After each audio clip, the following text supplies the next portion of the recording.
ang lahat ng mga barya. Ito ang gagamitin natin para makabili tayo ng Isuzu Travis. Napagdesisyon akong bumili ng sasakyan ng pan-deliver para sa negosyo. Ginamitan ko na ito ng pala para mabilis makuha. Ilalagay ko kasi ito lahat ng mga barya sa sahig bago bilangin. Una, ipaghiwalay-hiwalay ko muna para mabilang na maayos. At dahil hindi sumipot pa si Kerax, naisip kong bumili muna ng sasakyan pang-deliver. Maganda talaga pag pang-deliver ng sasakyan na talaga ang kukunin para hindi ako mahirapan sa pagtanggal ng upuan kay puti sa tuwing may deliver.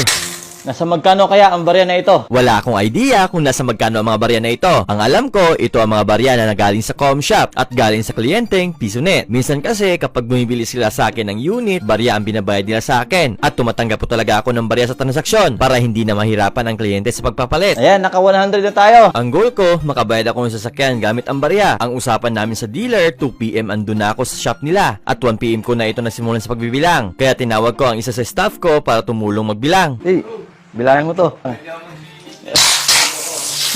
Para sa Isuzu Travis. Tulong-tulong na kami sa pagbibilang. Yung iba taga-sort at yung iba nagbibilang para mapabilis at makaabot sa oras ng usapan. At nung pagpatak ng alas 3, tinigil na ang pagbibilang dahil pupunta na sa shop para bumili ng Travis. Ang oras natin 3:20. Ito pa lang nabilang namin. Kailangan na namin pumunta dun sa Isuzu para magbayad na. 1, 2. Kaya binilang ko na ang nakabalot ng mga barya na tig-1,000 at umabot ito ng 54,000 pesos. Wala pa kami sa kalahati pero tinigil ko na para makaabot lang sa usapang oras. Medyo late pero importante hindi masaraduhan. 50